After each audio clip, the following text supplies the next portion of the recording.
La victoria de Jennifer González es casi inevitable y la demografía juega un papel fundamental en ello. Te explico por qué en este episodio de Más Allá del Dato. Bienvenidos a Más Allá del Dato, un podcast conducido por Raúl Figueroa, un demógrafo con más de 20 años de experiencia. Raúl se dedica a desentrañar el impacto de las estadísticas en nuestras vidas.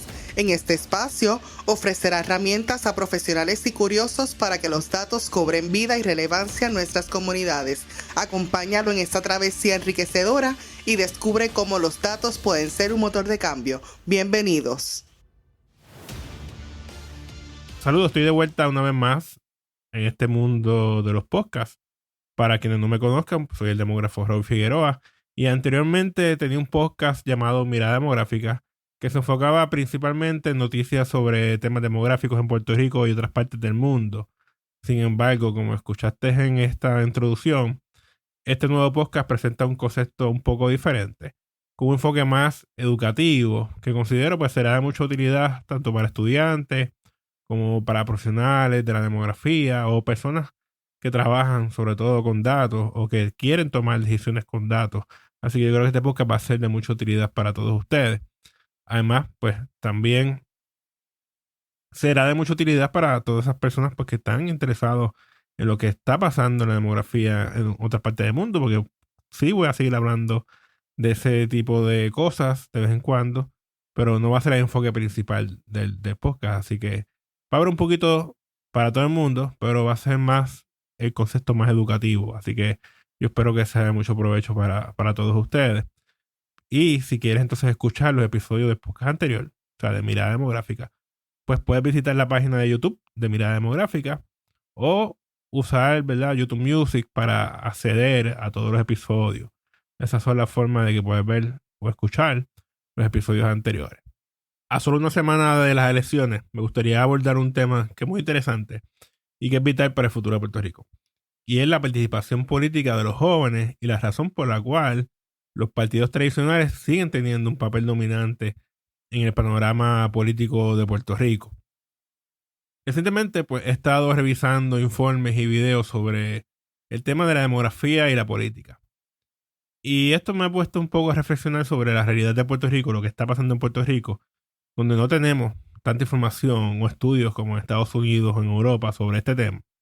Pero algo que es interesante y que se observa tanto en Estados Unidos, en Europa y que en Puerto Rico también se observa, es que nosotros contamos ahora con una generación de jóvenes que están muy conectados a sus teléfonos y activos en línea. Pero cuando se trata de política, la conversación pues parece que desvanece por completo. Así que nos surge la pregunta, ¿es esto realmente apatía por parte de los jóvenes o hay algo más profundo detrás de esta desconexión? En Estados Unidos se ha notado que los jóvenes votan con menor frecuencia en comparación con los otros grupos de edades.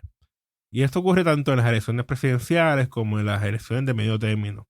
Y esto me llevó a mí a analizar si ocurre algo similar en Puerto Rico.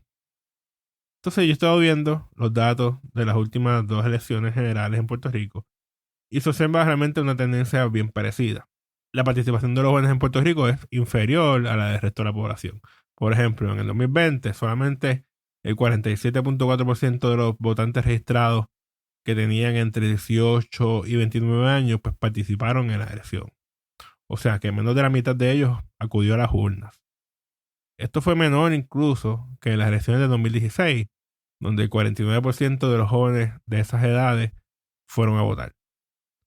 Mientras que entre las personas de 60 años o más, 6 de cada 10 votaron en el 2020.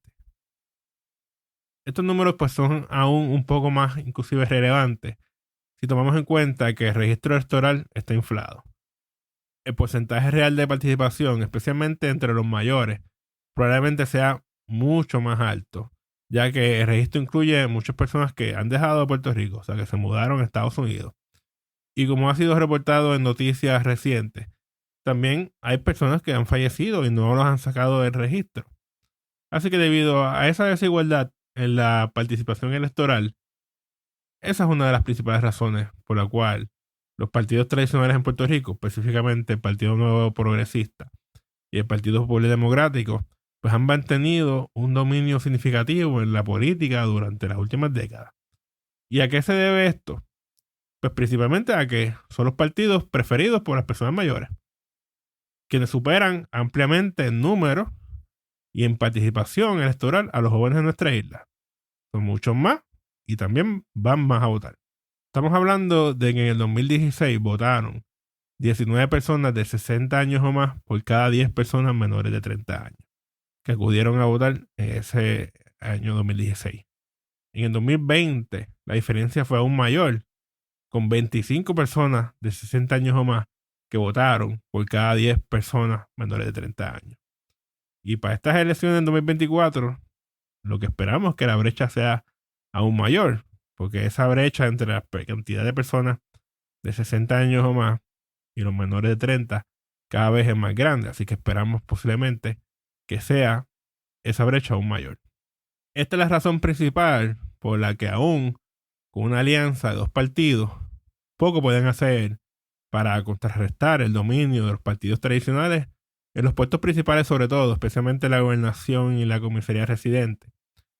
Las encuestas muestran que hay unas diferencias significativas en la preferencia de candidatos según los grupos de edades.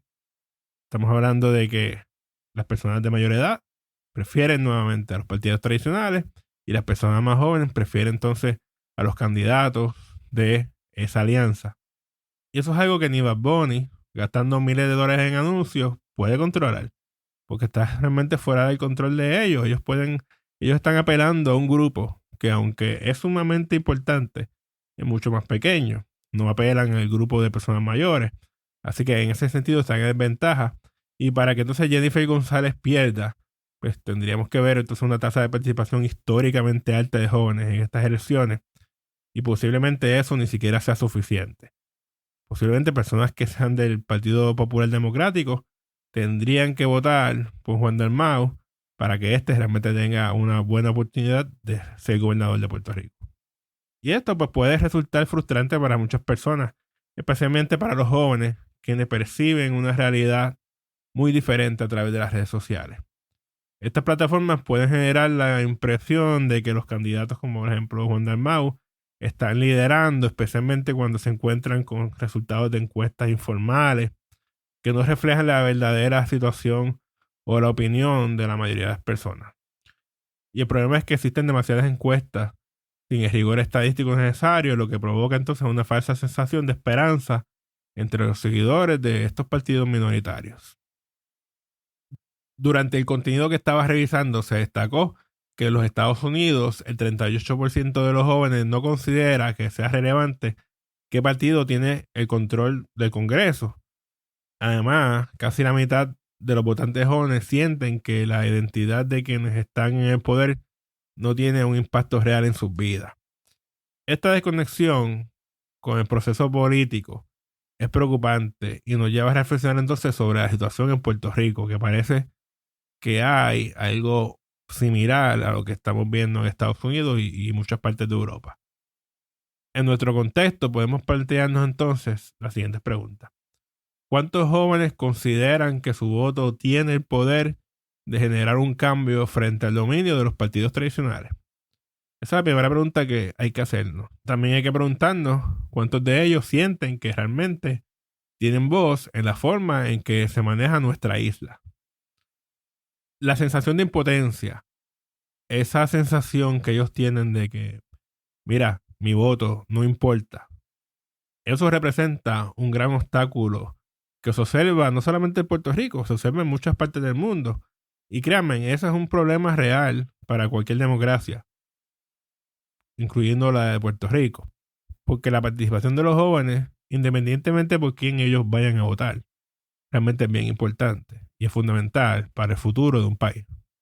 Y uno de los problemas es que los jóvenes sienten una menor conexión con los temas locales debido a diferentes factores, como es la inestabilidad de la vivienda y las diferencias en sus prioridades. La verdad es que las preocupaciones de los jóvenes difieren considerablemente de las personas mayores.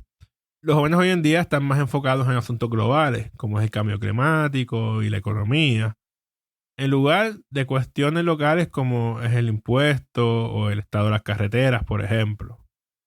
Otro aspecto relevante es que las estructuras políticas actuales no reflejan sus intereses. Por eso es que vemos que se sienten más atraídos por los partidos nuevos, por esas nuevas opciones, por esas opciones que ellos entienden que son el cambio a las estructuras que son ya existentes. Pero este problema de que los jóvenes no vayan a votar, nuevamente, no es algo solamente de Puerto Rico ni de Estados Unidos, es algo que pasa en muchos países. Y algunos de estos pues han buscado soluciones, yo diría que innovadoras, para abordar el problema de la participación electoral de los jóvenes. Por ejemplo, en Austria, ellos decidieron reducir la edad mínima para votar a los 16 años. Esta medida pues ha mostrado resultados bastante positivos en ese país, ya que ha registrado un aumento significativo en la participación electoral, especialmente entre los nuevos votantes de 16 a 17 años. Pero ¿por qué esto está funcionando? Pues hay que considerar, para entender por qué esto funciona, hay que considerar las edades que estamos hablando, que son 16 y 17 años. En esas edades muchos todavía viven en entornos estables, viven en su casa con su familia, asisten a la escuela. Entonces esto los hace que estén más accesibles y posiblemente más inclinados a votar de acuerdo con las decisiones de sus familiares. La intención de esto es fomentar hábitos de votación desde temprana edad, para que entonces se mantengan esos hábitos a lo largo de la vida de esta persona. Al nosotros ver los datos de Puerto Rico de participación electoral, se destaca que los jóvenes de 18 a 19 años, ahorita yo hablé de 18 a 29, pero vamos a hablar ahora subgrupos, de 18 a 19 años. Ese grupo de esos 2 años, que son los más jóvenes que pueden votar ahora mismo en Puerto Rico, ellos tuvieron un porcentaje de participación de un 65.4% en 2020. Este porcentaje disminuyó al 48% cuando vemos el grupo entonces de 20 a 24 años. Y fue mucho menor, estamos hablando de 43% en el subgrupo de 25 a 29 años. Por lo tanto, si se permitiera el voto de los jóvenes de 16 y 17 años, yo entiendo que se puede anticipar una participación considerable, similar o incluso tal vez superior a la de los jóvenes de 18 a 19 años. Pero entonces, ¿cómo se transformaría el panorama político si los jóvenes de 16 a 17 años tuvieran derecho al voto? ¿De qué manera tal vez esto afectaría el control de los partidos tradicionales? La verdad es que debido a la diferencia en el número de personas entre los diversos grupos de edades, yo no esperaría un cambio dramático de inmediato. Sin embargo, tal vez a largo plazo podríamos ver un impacto notable. Pero la realidad es que la diferencia tan amplia entre los grupos de edades y que estos grupos de más jóvenes cada vez son menos, pues realmente no creo que vaya a tener un impacto. Si diera eso, que obviamente eso no lo veo que sea plausible para Puerto Rico, pero estamos haciendo, ¿verdad?, casos hipotéticos. Si ocurriera algo similar, pues realmente no creo que tuviese un impacto notable, por lo menos a corto plazo. Sí, posiblemente se creara, como dice ahí, el hábito de que sigan votando y no pase lo con Puerto Rico, que mucha gente no vota. Pero es fundamental destacar que Austria no solo redujo la edad de votación, sino que también implementó programas sólidos de educación cívica en las escuelas.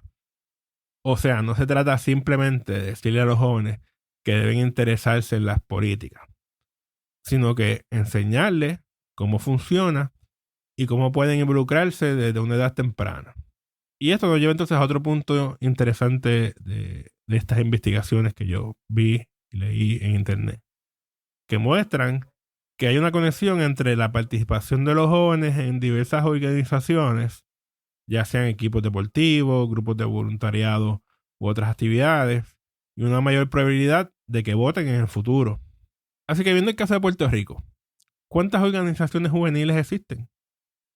¿Cuántos espacios hay donde los jóvenes pueden participar, sentirse que su voz es importante y que pueden marcar la diferencia? No se trata solo de tratar de motivar a las personas a votar.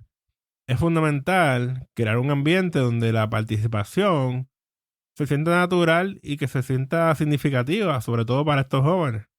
Un sistema político que mire hacia el futuro debe enfocarse en los temas que realmente importan a los jóvenes, como es el cambio climático, la justicia social y la economía. Esos son los asuntos que definirán el futuro de ellos. Y aquí es donde yo considero que la perspectiva de los jóvenes resulta crucial. Ellos son nativos digitales. Ellos han crecido en un entorno completamente interconectado y no están restringidos por las viejas maneras de pensar. Ellos tienen capacidad de observar tanto el panorama general como los detalles específicos.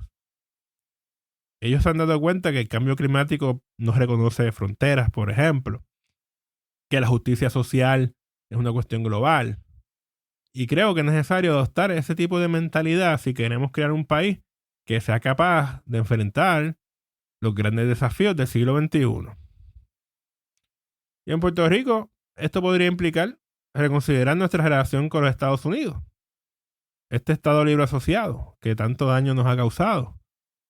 Nuestro enfoque también en el desarrollo económico. Posiblemente hay que cambiar el enfoque de desarrollo económico. Lo que estamos haciendo, lo que hemos hecho hasta el momento no ha funcionado.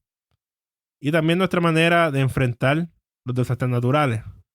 Ya hemos visto cómo los desastres naturales, que es algo que en Puerto Rico ocurre cada rato, siempre causan muchos problemas. Así que también hay que enfocarnos de otra forma en esos aspectos. Así que es importante escuchar la perspectiva única que tienen los jóvenes sobre estos temas. Es momento de dejar de solo invitar a los jóvenes a votar y empezar a crear un mundo en el que sus voces sean verdaderamente escuchadas y donde su visión de futuro tenga un verdadero valor. Ese es el desafío que estamos enfrentando en estos momentos en Puerto Rico. Y los quiero dejar con esta pregunta. Si tuvieran la oportunidad de rediseñar el sistema político de Puerto Rico, ¿cómo sería? ¿Qué cambios serían necesarios para que los jóvenes puertorriqueños se sientan motivados a ser ciudadanos comprometidos, que vayan a votar, que sean ciudadanos que ayuden a los grupos, por ejemplo, como las personas mayores? Quiero que reflexionen sobre esto. Mientras tanto, continuemos esforzándonos por un Puerto Rico en el que todas las voces, especialmente las de nuestros jóvenes, sean escuchadas y valoradas. En el próximo episodio voy a hablar sobre qué fuentes de datos demográficos tenemos disponibles, así que no te lo pierdas. Y no olvides seguirme en tu plataforma de podcast favorita o en YouTube Music. Así que hasta la próxima. Te habla Raúl Figueroa en Más Allá del Dato.